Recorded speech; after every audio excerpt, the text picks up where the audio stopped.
শুভ সকাল বন্ধুরা। আজকে আলাদাভাবে শুভ সকাল বলা হয়নি, কারণ আজকে আমার ঘুম থেকে উঠতে অনেকটা দেরি হয়ে গেছে। ওই জন্য একেবারে ঘুম থেকে উঠে কাজ সেরে আর রান্নার থেকে চলে এসেছি। আমি রান্নাঘরে রয়েছি। তাহলে চলো আজকে কী রান্না হচ্ছে তোমাদের একবার দেখিয়ে দিই।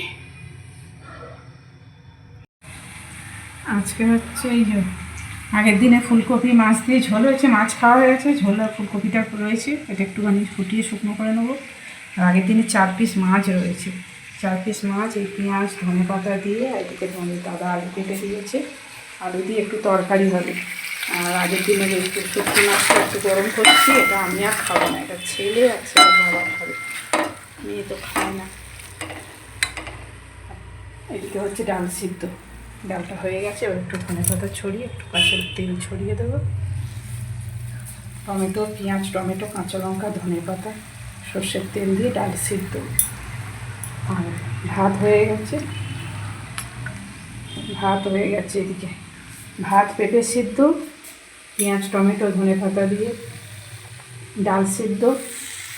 এদিকে হচ্ছে আগের দিনে শুটকি মাছের তরকারি গরম, এইটা হবে মাছের ঝাল, এই 4 পিস মাছ রয়েছে, 4 পিস মাছ দিয়ে এইটা ঝাল হবে। আর হবে টমেটোর চাটনি। আজকে এই রান্না আজকে ঝামেলা কম।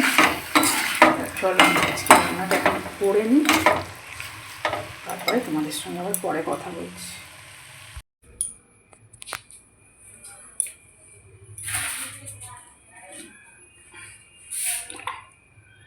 এটা চাটনিটা বসাবো,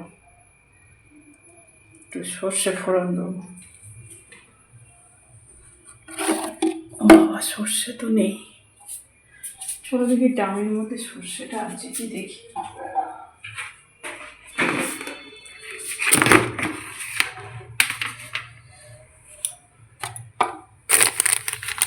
সর্ষেটা আছে, তাই আনা আছে।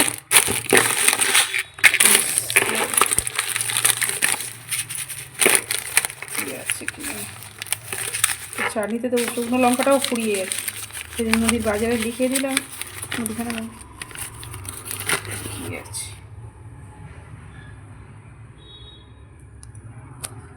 এটাতে তো আছে সাদা জিরে, চাটনিতে একটু সর্ষে করে দিতে হবে। খাওয়াটা দেখি এটা যে থাকে তো দেওয়া হবে না, আরও শুধু চাটনি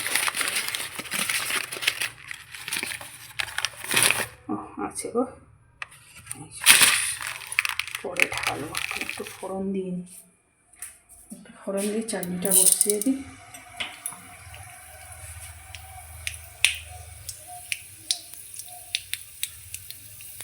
অনেকগুলো টমেটো নিয়ে এসেছিলো কালকে তোমাদের দাদা, ওই জন্য নিয়ে বললাম একটু চাটনি করো।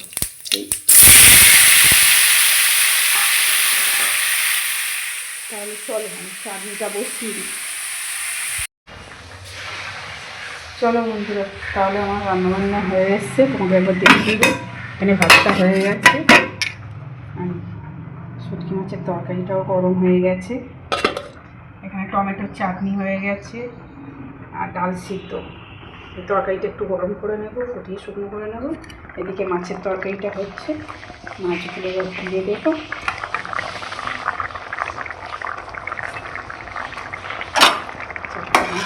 আজকে মাছ আনতে বারণ করেছি, খেতে ইচ্ছে করছিল না বলে, ওই জন্য এই চারটে ছিল, এটা দিয়ে একটু করে নিই। দাদা বলে একটু ডাল করো, শীতের সময় তো টমেটো ধনে পাতা দিয়ে ডালটা ভালো লাগে। আর এদিকে দেখো হচ্ছে পেঁপে বাজার থেকে নিয়ে এসেছিলো, ভাতের মধ্যে দিয়েছিলাম, ভাত হয়ে গেছে, কিন্তু পেঁপে যেমন খেতে তেমন। এবার কি ওই পেঁপে ওইভাবে খাওয়া যায়? আবার কী করলাম, আবার এই ফ্যানের গামলার মধ্যে পেঁপেটাকে ফের দিয়ে সিদ্ধ বসিয়েছি, এবার সিদ্ধ হয়ে গেছে, এবার বন্ধ করে দেবো। আবার আলাদা করে অন্তত কিছু না হলে 15 মিনিট ফোটাচ্ছি, আলাদা করে 15 মিনিট ধরে ফুটিয়ে তবে এই পেঁপেটা সিদ্ধ করতে হবে। এবার গ্যাসটা বন্ধ করে দিই। আর মাছের তরকারিটা হয়ে গেলে আর ওটা একটু ফুটিয়ে নিয়ে আমার রান্নাটা হয়ে যাবে। মেয়ে এখন জামা কাপড় কাচছে, জামা কাপড়টা ছেলেই কাচে, আমার শরীর ভালো লাগছে না, বোন তুই একটু কেচে দিবি। তা মেয়ে বলছে ঠিক আছে। আর মেয়ে এখন গেল জামা কাপড় কাচতে। মেয়ে জামা কাপড় কাচা হয়ে গেলে তারপরে মেয়ে স্নান করে পুজো দিয়ে নিলে তারপরে টিফিনটা খাওয়া হবে।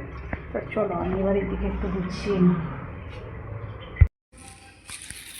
দেখো বন্ধুরা, সন্ধ্যা হয়ে গেছে, সন্ধ্যে দিয়ে বসে রয়েছি। আর তোমাদের দাদাভাই গজা দিয়ে গেল, ছোট ছোট গজা মিষ্টির দোকানে। এই আমি আমার মুখের দিকে তাকিয়েছি, এই দেখো না তো তুমি দেখতে পাচ্ছ না তোমার 1 2 3 স্টার। দেখো বন্ধুরা, তোমার দাদাভাই আবার সন্ধ্যেবেলা গজা দিয়ে গেল। এইবারে মেয়ে খাওয়া শুরু করে দিয়েছে অলরেডি। সন্ধ্যেবেলা মিষ্টির দোকানে যে ছোট ছোট গজা, এই গজা দিয়ে গেল। তুমি খাও। খাবো, তাহলে এখন একটু গজা খাওয়া হোক, একটু গজা খাওয়া। ওই দেখো মেয়ে খাওয়া, আমিও খাওয়া শুরু করে দিই। তাহলে এগুলো সব ঢেলে রেখে দিই, ফ্রিজে না রাখলে নষ্ট হয়ে যাবে। আমাদের রাতে খাওয়া দাওয়া হয়ে গেছে। হ্যাঁ, শুনতে পেয়ে শুয়ে পড়েছিলাম। ছেলে গেছিলো একটা পুজো বাড়ির নিমন্ত্রণে, ওর বন্ধুর বাড়িতে। সেখান থেকে তারা পার্সেল দিয়েছে, 4টে পার্সেল। এদিকে মিষ্টি, এইগুলোর মধ্যে আমি খুলতে খুলতে সময় লাগে। এগুলোর মধ্যে মনে হয় আছে পায়েস আর আছে আলু, পনিরের তরকারি। ফুলকপিটুর পার্সেলগুলো সব খুলতে হবে। ছোটো ছোটো ফাইলে করে দিয়ে, প্যাকেটে করে দিয়েছে। মিষ্টি এইগুলো আবার গুছিয়ে রাখতে হবে ফ্রিজের মধ্যে। সব খাওয়া দাওয়া হয়ে গেছে।